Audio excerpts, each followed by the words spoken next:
사도 바울이 그의 영적인 제자이면서 또 에베소 교회의 담임 사역자로 세워놓은 디모데에게 주는 편지의 말씀을 우리가 보고 있습니다.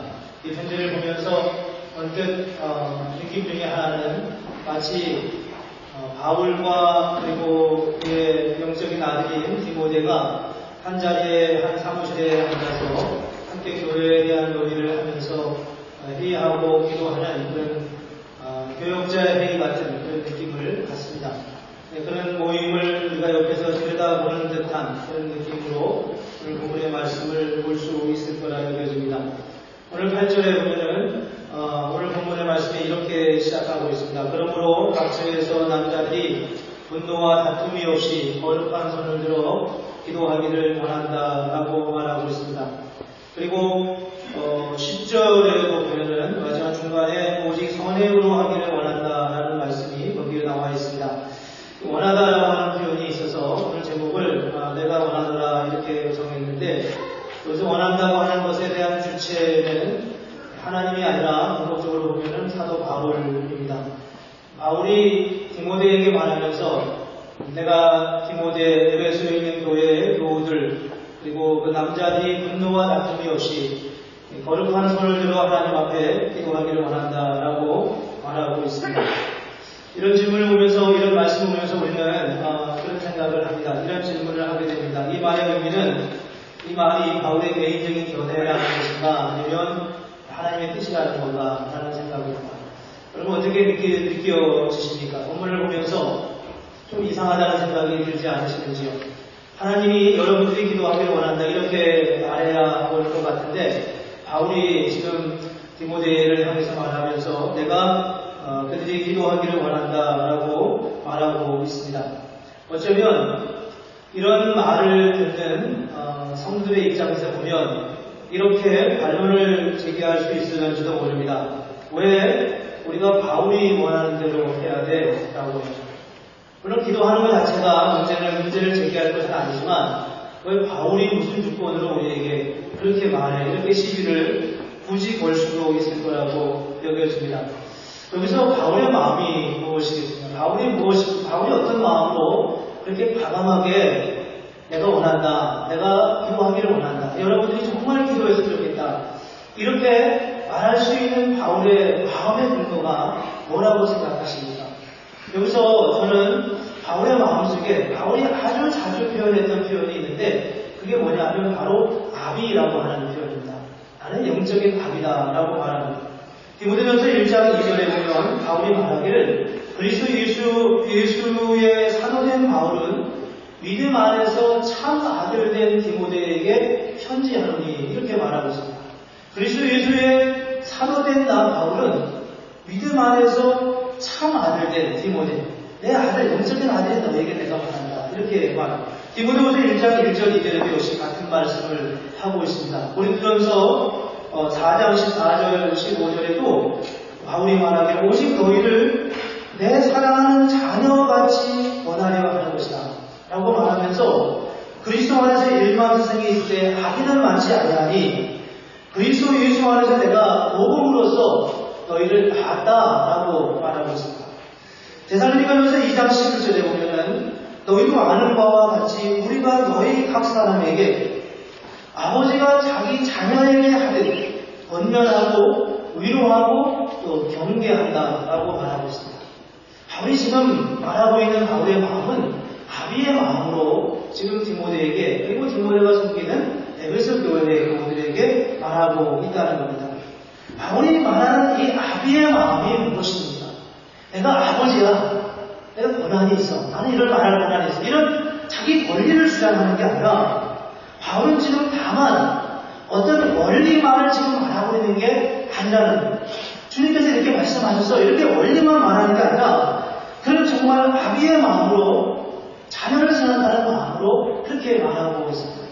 아비라는 어떤 존재입니까? 자녀를 대하고신 분들은 아시지 않습니까? 자녀는 어떤 모습으로라도 자기를 다 닮아갑니다. 아니라고 말하지만 다 인물들 다 닮았습니다. 발가락에 닮았다는 치수나움, 어디를 닮아도 닮은 거예요. 그래서 그 닮은 내 아이를 보면은 뭔가 공감대가 생깁니다.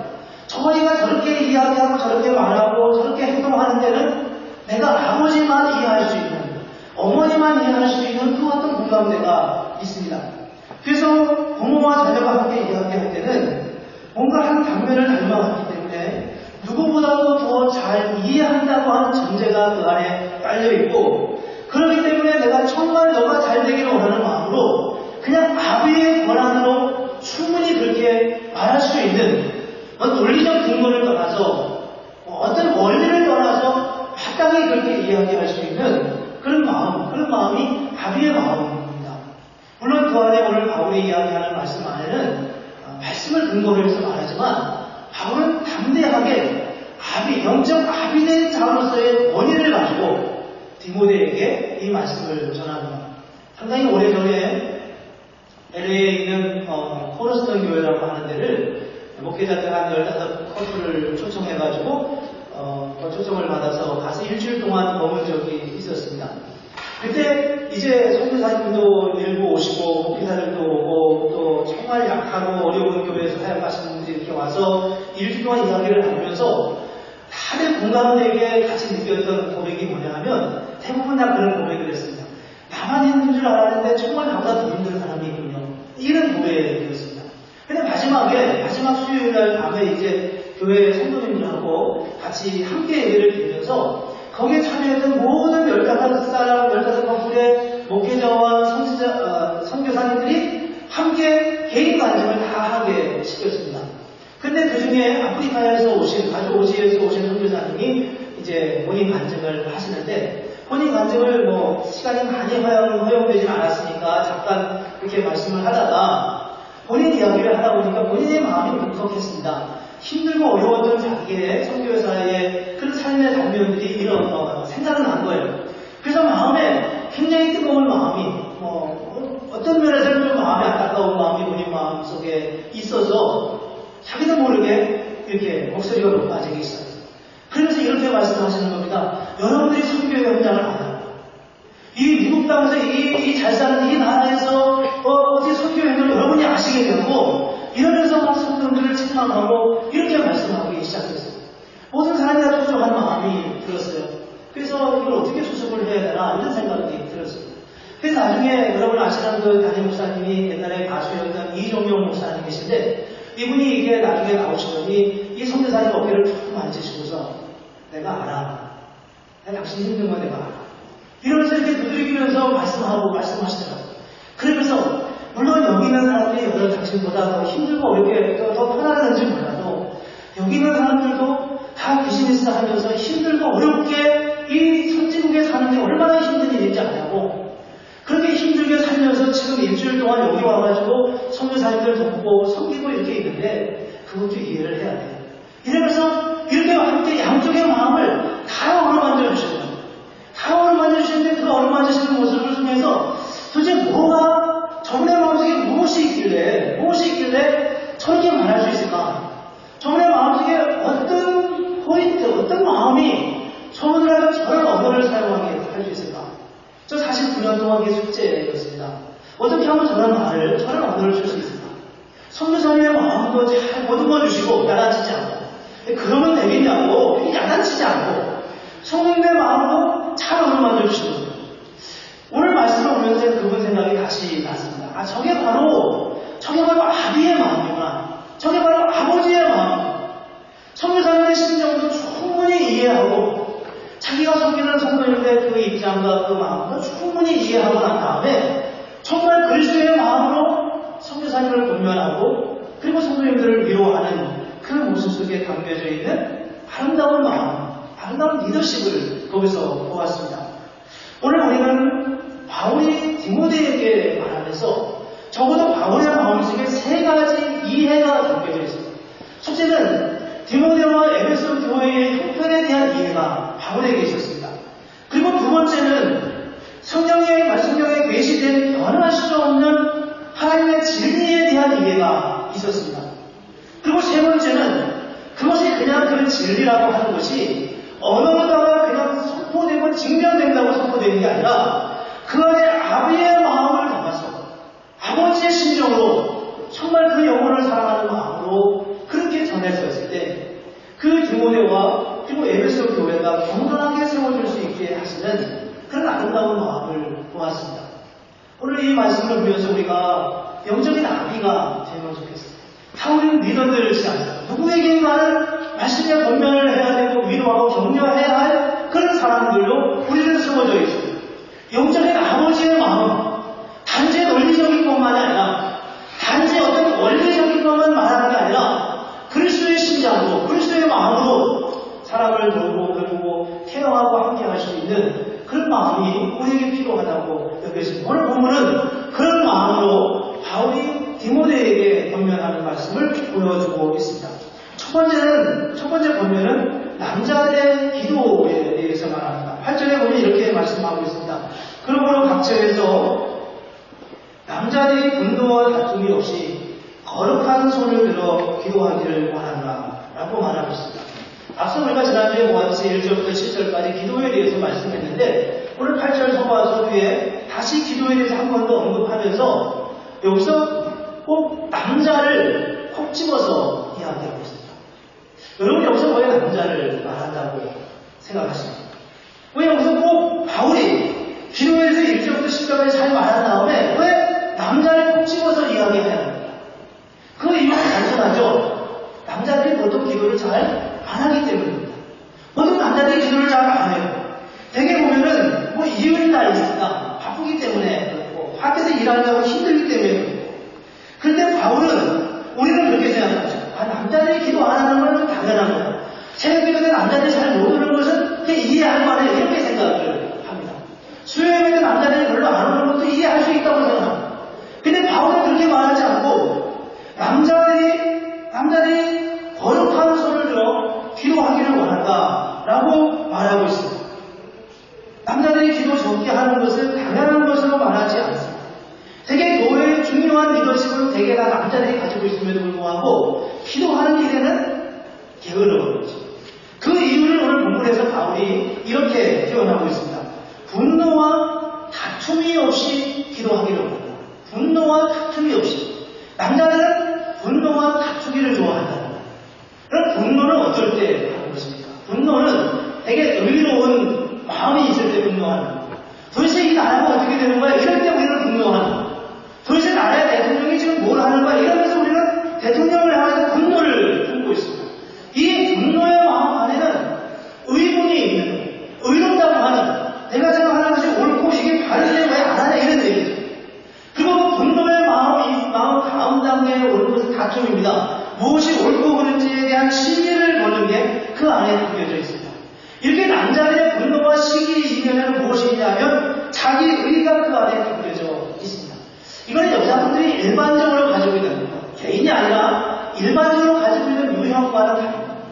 물론 말은 여자분들이 많이 하죠. 그렇죠? 여자들이 많이 험담도 하고 남대기도 많이 하고 만나면 이렇게 이야기도 하고 누가 무엇을 입었는데 누가 말을 그렇게 하느냐 뭐 이런 식의 얘기를 하면서 험담을 많이 하죠.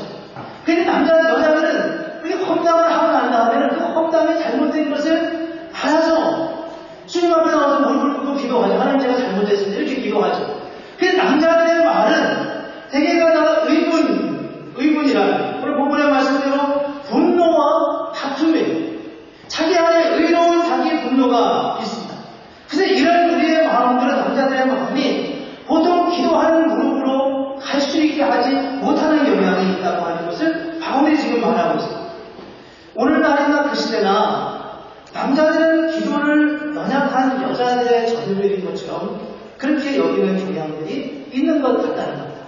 어떤 면에서 바울이 지적하고 하는 그 부분은 오늘 우리가 느끼는 부분과 흡사 비슷하게 여겨집니다. 근데 우리가 기억해야 할 것이 있습니다. 그게 뭐냐면 인간이 살아가는 삶의 자리에서 우리가 살아가는 일상적인 삶의 자리에서 가장 거룩하고 가장 고상하고 가장 영적인 행위가 뭐라고 생각하십니까? 그것이 바로 기도. 가장 고상하고 가장 영적이고 가장 높은 행위의 차원의 행위가 바로 기도를 하는 겁니다. 설령 예수를 안 믿는 사람들도 기도를 한다고 하지 않습니까? 기도는 우리가 기도하는 동안 우리의 마음이 열리고 기도하는 동안 우리의 영이 열려갑니다. 여러분 기도하면서 경험해 보셨나요? 기도만 하면 잡념이 들어가. 근데 그게 조금 더 다음 단계로 넘어가면 기도할 때 많은 생각들이 우리 마음속에 부어지게 됩니다. 평소에 생활할 때 바빠가지고 아무런 생각을 할 수가 없었는데 기도할 때만큼은 하나님이 우리에게 많은 생각들과 많은 아이디어와 지혜를 우리에게 부어주시는 것을 허다히 많이 볼 수 있습니다. 그래서 정말 이 땅에서 훌륭하게 아름다운 일을 했던 하나님의 사람들은 모두가 다 한결같이 기도의 사람들이었습니다. 위대한 사람들을 한번 가만히 보여주시오. 그들은 다 기도하는 사람들. 그들이 그 삶의 자리에서 중요한 결정을 할 때마다 그들은 하나님이 주는 남들이 생각하지 못했던 어마어마한 지혜를 그 상황에서 얻게 됩니다. 가끔 이야기하지만 다윗이 예루살렘의 도움을 정하는 것은 정말 중요한 정치적 전략이었습니다. 우리가 잘 아는 미국의 대통령, 신유대 대통령 아브라함 링컨이 기도하는 사람이었지 않습니까? 남북전쟁이 있을 때 그 어렵고 힘든 그 전쟁들을 주의하는 지휘관으로서 숱한 어려움과 위기와 고난과 공경과 위기를 만나면서도 그 상황에서 그가 그 일을 아름답게 해낼 수 있었던 결정적인 이유가 어디에 있다고 생각합니다. 그것은 바로 기도에 있습니다. 그가 선천적으로 어떤 지혜를 가지고 있었던 것이 아니라 매번 힘들고 어려울 때마다 하나님의 은혜를 구하고 하나님의 지혜를 구했던 하나님의 사람들이 보여주는 원적 분명한 흔적들을 우리는 허다히 볼 수 있습니다. 마틴 루터가 그런 이야기를 했습니다. 종교개혁을 하면서 얼마나 힘들었겠어요? 그가 자기는 평소에 2시간 기도하는데 힘들고 바쁘고 어려울 때는 3시간 기도한다고 이야기했습니다. 그래서 무슨 말장난같이 저렇게 말하나 제 마음에 그런 생각이 들었어요. 아니 더 많이 기도한다는 말은 어려우지만 중요하지만 그러나 실질적으로 물리적으로 우리가 더 바쁜 날 더 많이 기도하는 것은 어렵지 않습니다. 근데 루터는 마틴 루터는 분명히 체험하는 게 있어요. 그게 뭐냐면 정말 힘들고 어려울 때 하나님 앞에 기도하면 하나님께서 그에게 지혜를 주시고 그 지혜로 인하여서 3시간, 4시간, 5시간을 걸려야 했던 일들을 번번이 하나님의 능력과 지혜를 주시면서 1시간, 2시간에 그 일을 이루어갔던 그런 경험들이 이 마틴 루터에게 있었던 것입니다. 여러분, 이 하나님의 사람들이 특히 오늘 이 본문에서 말하는 남자들이 거룩한 손을 들어 기도하기를 원한다라고 말할 때 바울은 정말 사회에서 땀 흘려 일하는 그 남자들 때로는 정말 삶의 굴곡과 어려운 상황 속에 부딪혀서 정말 지혜가 필요하고 힘든 그 상황을 돌파해야 될 그런 남다른 상황에 놓여 있을 때 어떻게 우리가 해야 되겠냐? 기도하라는 거예요. 기도를 해야 여러분들이 원했던 여러분들이 본래 그 밖에 나간 사회에서도 지도적 그 리더의 역할을 감당해야 되는 그 일을 더 잘 감당할 수 있는 것은 기도하는 사람만이 가능하다고 말하고 있는 거예요. 남자가 기도해야 한다. 시간이 바쁘고 어렵다고 하더라도 기도의 무릎을 꿇고 주님 앞에 나아가기를 권면하는 아버지의 마음을 오늘 여기서 볼 수 있습니다. 만약 바울과 남자들이 모여가지고 논의를 한다면 남자들이 얼마나 바쁜지 사도 바울 선생님 아세요? 이렇게 말하기 시작하면 이게 어떻게 말이 끝나겠어요? 그러나 바울이 아버지의 마음으로 그에게 권면하고 있습니다. 그 아버지의 마음으로 말하는 바울의 말씀을 오늘 이곳에 있는 우리 남자분들도 다 함께 아멘으로 받기를 소망합니다. 여자들 목소리가 더 큰 것 같아요. 두 번째 오늘 본문이 우리에게 말씀하는 것은 여자들의 단장입니다. 오늘 9절 10절을 보면 조금 자유주의적인 생각을 가지고 계신 분들은 마음에 걸림이 있을런지도 모릅니다. 이렇게 말해요. 여자들도 단정하게 옷을 입으며 소박함과 정절로서 자기를 단장하고 까은 머리와 금이나 진주나 값진 옷으로 하지 말고 오직 성행으로 하기를 원한다. 그렇게 말했습니다. 오늘 여기는 까은 머리 따다 주는 사람이 한 분도 없으신 것 같습니다. 까은 머리를 하지 마요. 아마 그 당시에는 머리를 따는 게 가장 자유로워 보이고 마치 자유부인 것 같은 그런 느낌을 갖는 그런 이미지였던 것 같습니다. 남자들이 분노와 다툼이 없이 거룩한 손을 들어 기도하는 것처럼 여자들은 단정하게 옷을 입으라고 그렇게 아버지가 딸에게 권면하듯이 그렇게 권면하고 있습니다. 이게 아버지가 아니면 할 수 없는 말이지 않겠습니까? 근데 이 말씀을 보면서 우리는 그런 생각을 가질 수 있습니다. 아니 무슨 옷 입는 것까지 말하는 거야 선생님께서.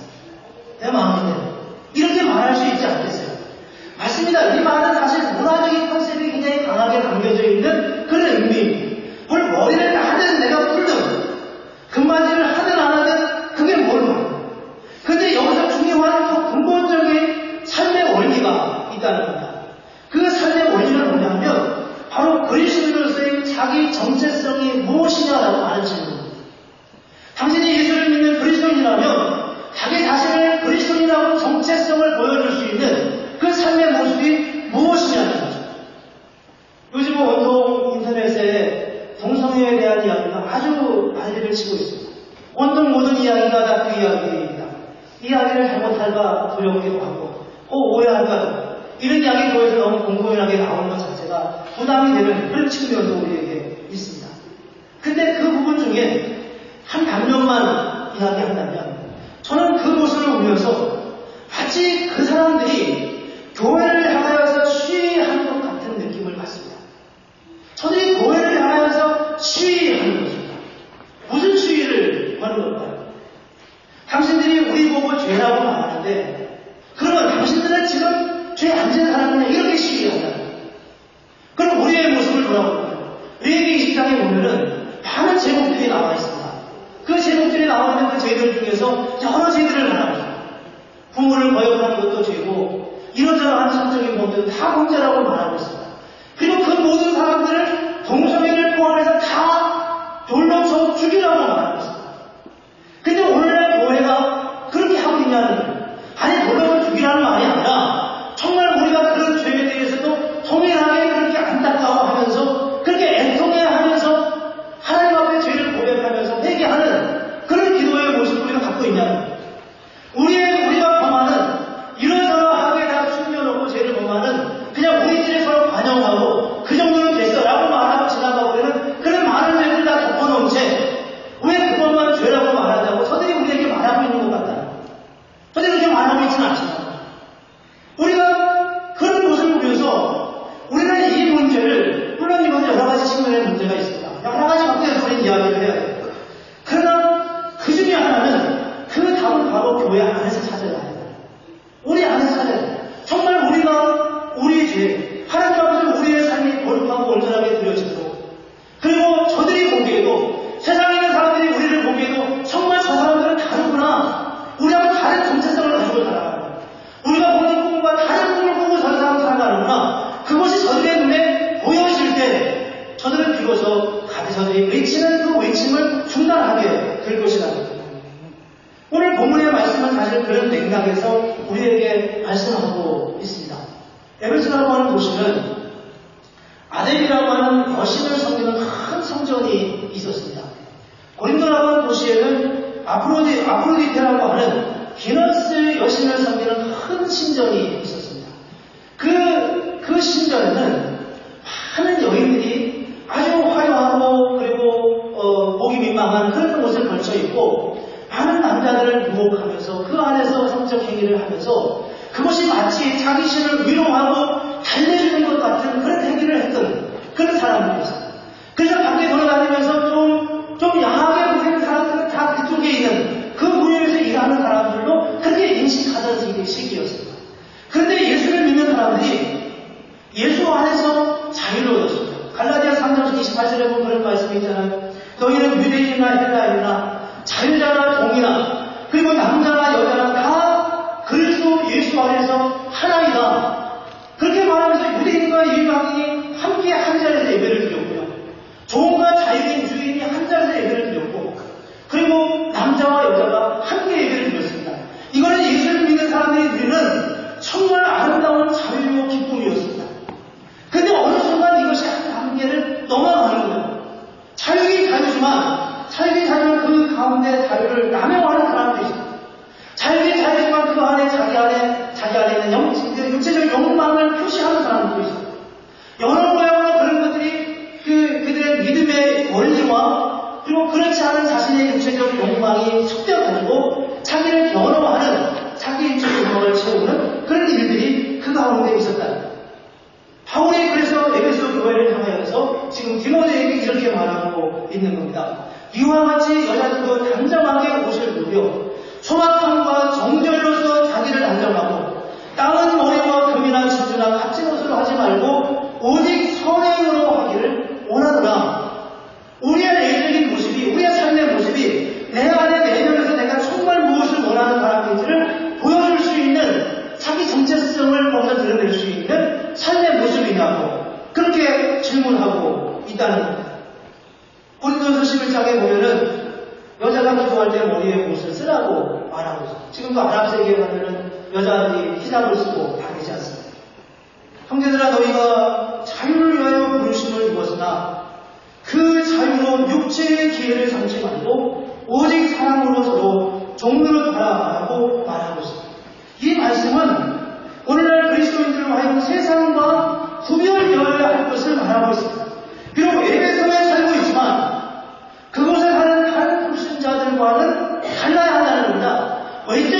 모습이 다른 게 아니라 사실 그 안에 우리의 믿음의 이유를 보여줄 수 있는 그 무엇인가가 있어야 한다는 것.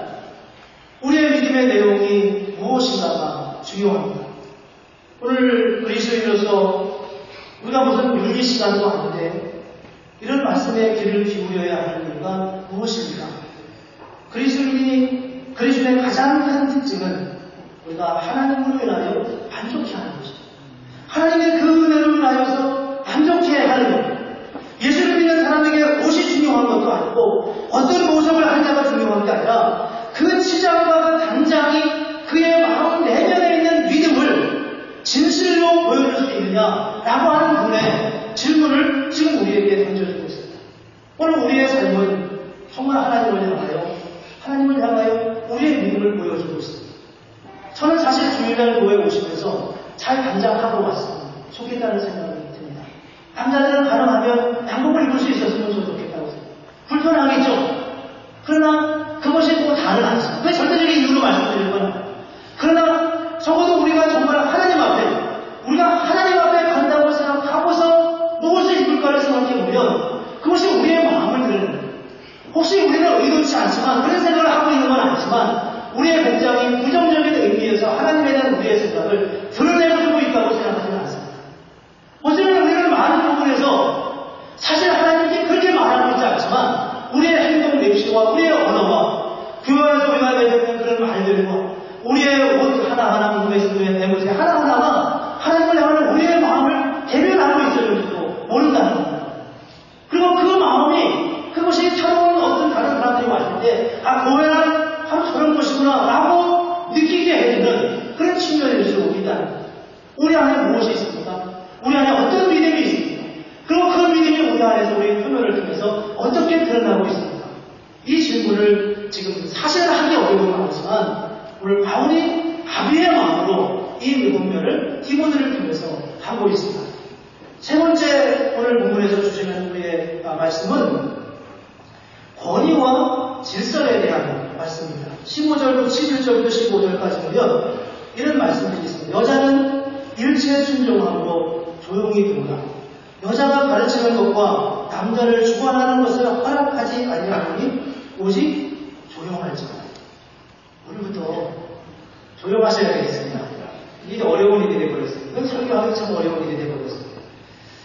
거기다가 그 말만 붙이는 게 아니라 13절, 14절이 더 번혹스럽게 설교자를 나눕니다. 이게 성경적 근거를 지금 대고 있습니다. 이는 아담이 먼저 지음을 받고 하와가 뽑으며 아담이 속은 것이 아니고 여자가 속아 뒤에 빠졌다. 이렇게 말함으로써 여자는 조용히 하고 가르치지 말라고 말하고 있습니다. 마음에 불편하신 분들에게 죄송하게. 근데 오늘 물론 이 말씀은 다 문화적 틀이 깔려 있는 그런 표현이기도 합니다. 사실 오늘날 여자분들이 교회에서 아무 말도 하지 마 이런 건 아닙니다.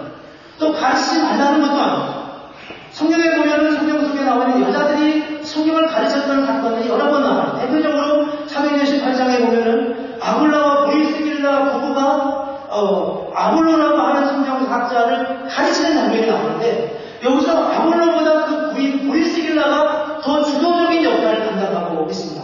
로마서 16장에 보면은 이 사도 바울이 로마 교회에 편지를 하면서 약 35명 이상의 많은 사람들의 이름을 언급하면서 편지를 하고 있는데 그 중에 제일 첫 번째 나오는 사람의 이름이 뭐냐면은 베베라고 하는 자매입니다. 뭐라고 말하냐면 로마 교회 분들에게 갱그레아 교회 일꾼으로 있는 우리 자매 베베를 추천한다. 그렇게 말하고 있어요. 우리 자매 그것의 일꾼으로 갱그레아라고 하는 교회를 섬기고 있는 베베라고 하는 자매를 내가 추천한다. 이렇게 말하고 있어요.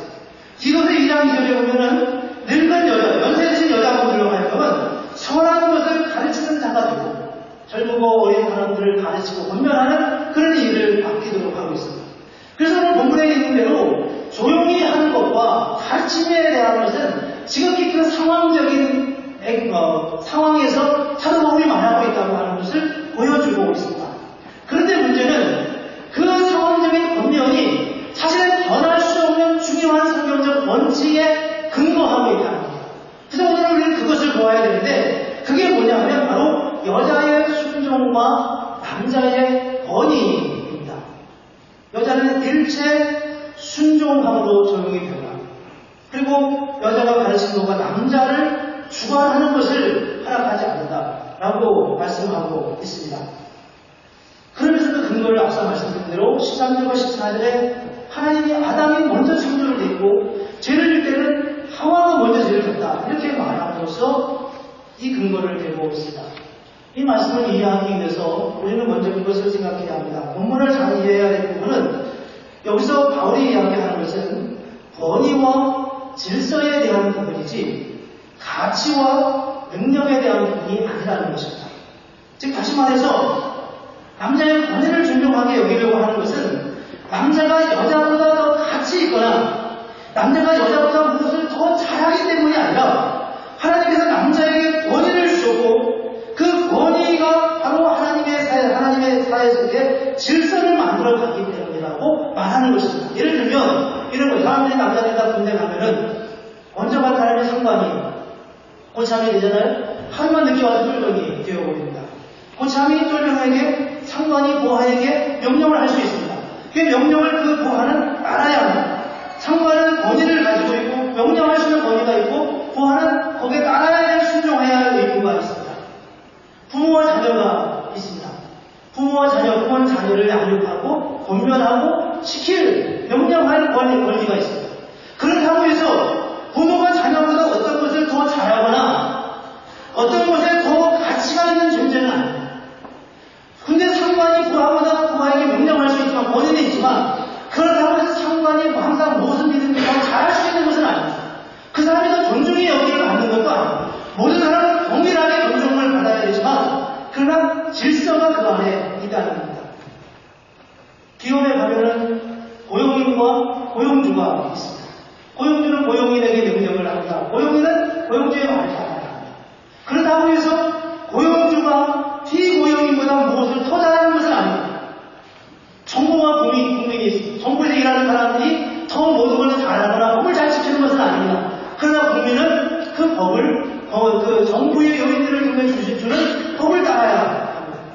그런데 놀라운 것은 이런 질서의 개념, 질서와 권위의 개념이 이런 세상에만 있는 게 아니라 사실은 성부, 성자, 성령 하나님에게도 있다는 겁니다. 그래서 예수님이 마지막 십자가를 지시기 전에 하나님 앞에 뭐라고 기도하냐면 이렇게 기도합니다.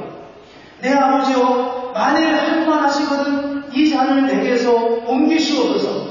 그러나 나의 원대로 마옵시고 아버지의 원대로 하옵소서. 성자 예수님, 하나님이신 성자 예수님이 성부 하나님의 명령 앞에 절대적으로 순종하고 있는 것입니다. 이 명령과 질서의 개념은 하나님의 본성과 관련되어 있다는 겁니다. 그래서 고린도전서 21장 3절에 보면 이렇게 말합니다. 그러나 나는 너희가 알기를 원하오니 각 남자의 머리는 그리스도요 여자의 머리는 남자요 그리스도의 머리는 하나님이다 라고 말씀하고 있습니다. 이 본문은 결코 여자가 남자보다 열등하다는 것이 아니라 질서와 순서와 권위에 대한 말씀을 하고 있습니다. 이것은 교회에서도 마찬가지입니다. 목사는 당연히 목사나와야 합니다. 그러나 그렇다고 해서 목사가 성도님들보다 더 믿음이 많거나 더 깊거나 더 탁월하거나 더 신실한 것은 아닐 수 있습니다. 저보다 훨씬 더 신실하고 저보다 더 믿음이 깊이 있는 분들이 훨씬 더 많이 있다고 생각합니다. 또 그 마땅히 그렇게 되기를 소원하고 있습니다. 그러나 그렇다고 해서 목사가 성도 바뀌어줄 수는 없는 거예요. 그런 건 좀 이상하지 않겠습니까? 그건 아니에요. 권위와 질서는 그런 면에서 하나님께서 우리에게 주신 우월함을 말하는 것이 아니라 질서를 의미하는 것입니다. 그렇다면 왜 하나님께서 이런 질서와 그리고 권위에 대한 말씀 그리고 순종에 대한 말씀을 하고 있습니까? 한번 이렇게 생각해 보십시오. 성도님들께 여쭤보고 싶습니다. 특별히 여자 성도님들만 여쭤보겠습니다. 남자분들 기회 좀 많으십니다. 여러분 남편들이 집에서 여러 가지 일들을 돕고 있을 때 그 일을 잘 하시는가요? 아니면 잘못하시는가요? 설거지를 하면은 좀 잘 해놨으면 좋겠는데 물도 여기저기 흘려서 또 한 번 손이 가게 하고 청소를 하지만 눈만 안 보면 그냥 손수기 대충 돌리고 그냥 끝났다고 말해요. 이래서 다시 돌아보면 내가 다시 내 눈이 가야만 하는 이런 상황들이 있지 않습니까? 우리가 다 그런 사람들의 모습들이 다 있습니다. 그런 약한 모습들이 다 있다는 거예요. 근데 이게 어디 남편만의 그런 게 아닙니다. 사실은 남편만 그런 게 아니라 한나라의 대통령이 하는 걸 봐도 그렇게 마음에 들지 않는 부분들이 참 많이 있습니다. 그렇잖아요. 얼마나 많은 일이 잘못되고 안타까운 모습들이 있습니까? 그러나 그렇다고 해서 바라볼 수 없는 거예요. 바꿔치울 수 없다는 거죠. 이런 모습들은 어쩌면 교회에서도 있을 거라고 생각합니다. 그런데 여러분, 하나님이 하신 일들은 어떻거든요? 하나님이 하신 일들은 여러분에게 어떻게 보이는가요? 하나님이 하시는 늘 잘하신다고 하고 늘 그렇게 하나님을 완벽하게 우리의 일을 행하신다고 그렇게 느껴지셨습니다. 얼마 전에 누군가와 함께 이야기하다가 농담으로 이런 이야기하는 걸 들었습니다. 요즘 하나님이 하신 일이 너무 마음에 안 들어. 하나님 하신 일이 너무 마음에 안 들어. 마음에 불편하다는 거죠. 내 기도를 잘 응답하지 않는다는 거죠. 여러분 기도의 점을 잘 돌아보십시오. 그래서 기도하다가 이건 안 들어주시는구나 라고 해서 기도 제목을 재버린 기도의 제목이 얼마나 있는가. 이미 우리의 기도의 제목에서 그 기도 제목을 빼버린 것도 얼마나 많은지 모릅니다. 하나님이 하시는 일을 우리가 보면서 하나님과 우리가 1대1로 대화한다면 그분 앞에 우리는 정말 만족할 수 있겠습니까? 하나님이 하신 일 이렇게 만족하기만 하던가요? 그런데 어느 날 어느 순간 우리는 깜짝 놀라고 있습니다. 하나님이 거기에 계시구나. 하나님이 그 일을 하셨구나. 하나님이 내 기도에 응답하지 않거나 어쩌면 그 기도에 전혀 무관심하거나 어쩌면 내 기도에 들을 능력이 없으시거나 한다고 생각했는데 하나님이 거기에 계셨구나 라고 하는 것을 깨달으면서 우리는 무릎을 치며 다시 그분 앞에 돌아갈 때가 허다히 많이 있습니다. 권위에 순종해야 된다고 하는 말씀을 오늘 우리에게 말씀하고 있습니다. 그 권위에 대한 순종을 거슬러 올라가다 보면 우리는 거기서 하나님의 권위를 만나게 된다는 거예요. 하나님의 주권을 만나게 된다는 거예요. 오늘 본문의 말씀을 오해 없이 들어요. 이 말씀을 정말 저는 사도 바울이 디모데에게 정말 깊은 차원의 말씀을 하고 있다고 생각해요. 오늘 제목은 내가 원하노라입니다. 아니 바울이 뭔데 우리에게 원한다고 말하는 것입니다. 그런데 바울은 지금 디모데에게 그렇게 말하고 있습니다. 나는 내가 이러하기를 원한다고. 나는 에베소 교회 남자들이 이러하기를 원한다고. 나는 에베소 교회 여자 성도들이 정말 이렇게 됐으면 좋겠다고 말하고 있습니다. 그 말에 우리는 아멘이라고 답할 수 있겠습니다. 성도님들은 부모님께서 여러분들에게 무엇을 요구할 때, 원하실 때, 여러분들은 부모님의 요구가 옳기 때문에 순종합니다. 아니면 부모님이 그것을 요구하기 때문에, 원하시기 때문에 그 말씀에 순종합니다. 어느 쪽이 더 많은가? 우리는 어떻게 해야 하겠습니까? 이런 비교는 사실 문제가 있을 수 있습니다. 그러나 우리는 이미 그런 일들을 행하고 있습니다. 우리는 교회가 행하고 있는 많은 일들 가운데서 이미 이 두 가지 사이 속에서 어떤 부분으로 하나님 앞에 나아가야 할지에 대해서 고민하지 않을 수가 없습니다. 우리는 하나님의 하신 일이 옳기 때문에 순종하던가요? 아니면 하나님께서 그렇게 말씀하셨기 때문에 그 말씀에 순종하던가요? 아브라함이 하나님으로부터 약속의 아들을 받았습니다. 그를 부른 지 25년이 된 지난 다음에 그 아들을 받았습니다. 그때 본인의 나이를 비추었습니다. 이미 나이가 더 들어서 이미 115세쯤은 됐을 거라고 여겨집니다. 근데 그 아들을 내어놓으라고 지금 말하고 있습니다. 앞뒤가 맞지 않는 명령을 하나님께서 아브라함에게 지금 하고 있습니다. 아브라함이 어떻게 해야 하겠습니까? 하나님의 그 명령을 하시는데 하나님 명령이 옳기 때문에 그가 아들과 함께 모리아산으로 가는 것입니까? 아니면 하나님께서 그것을 단지 원하시기 때문에 그 길을 걷고 있는 것입니까? 우리는 이런 하나님의 질문 앞에서 정말 어떻게 응답해야 될지 잘 알지 못합니다. 한 번도 이런 거에 대해서 진지하게 고민해 본 적이 그리 많지 않습니다. 어떻게 해야 하겠습니까? 하나님께서 오늘 우리에게 그렇게 말씀하신다면 정말 아브라함에게 말씀하셨듯이 논리적으로 발휘되지 않는 명령을 우리가 한다면 하나님께서 옳지 않습니다. 그건 성경적이지 않습니다. 라고 말하면서 그분에게 성경을 들이대고 말해야 되겠습니까? 아니면 주께서 말씀하시니 주께서 원하시니 제가 그렇게 하겠습니다. 라고 말해야 되겠습니다. 물론 여기서는 우리가 그냥 단순히 모든 그 논리다가 모든 것을 다 덮어버리기에 어려운 그런 함정이 있을 수 있다. 기억해야 합니다. 그러나 그럼에도 불구하고 우리의 삶에 하나님 앞에 서 있는 우리의 모습 속에는 사실 하나님의 말씀을 주님께서 원하시기 때문에 주님께서 말씀하셨기 때문에 그렇게 듣는 게 아니라 많은 경우 우리는 주님께서 옳다고 생각하기 때문에 따라가는 경우가 허다히 많이 있다. 많은 믿음의 사람들이 주님의 은혜를 누리는 결정적인 순간을 누렸던 그 포인트가 어디라고 생각하십니까? 그것은 바로 주께서 말씀하시니 내가 원하니 라고 하는 말씀에 주님 주께서 원하시니까 내가 그 일을 하겠습니다 라고 응답하는 그 순간 우리를 하나님이 주시는 그 놀라운 하나님의 은혜의 자리로 나아가게 한다는 겁니다. 만약 하나님께서 우리 보기에는 정말 논리적이지 않고 우리 보기에는 정말 세상이 어떻게 돌아가는지 잘 알지 못하시는 부모님의 그 입술을 통해서 우리에게 무엇을 원한다고 말씀하실 때 우리는 그 말씀에 정말 아멘이라고 응답할 수 있겠습니다. 만약 우리가 생각할 때 교회는 참 어렵고 분주하고 문제도 많고 그럼에도 불구하고 하나님께서 그 약한 교회라고 하는 가면을 통해서 주께서 우리에게 무엇인가 말씀하실 때 그 말씀에 우리가 기꺼이 주께서 말씀하시니 내가 그 말씀에 순종하겠습니다 라고 말할 수 있겠습니다. 바울은 본문에서 여자들에게 어쩌면 말이 안 되는 그런 단잠함에 대해서 말씀하고 있습니다. 남자들의 그 어렵고 힘들게 밖에서 일하고 있는 그 사정을 제대로 알지 못한 채 남자들도 좀 기도의 자리에 나왔으면 좋겠다 라고 하는 그 바울의 말에 하나님이 내가 기도하기를 원하니까 내가 주님 앞에 주님의 축복을 의지하고 주님 말씀하신 내가 따라가겠습니다 라고 말할 수 있겠습니다. 무엇이 우리의 그리스도인 기쁨을 말하는 거죠?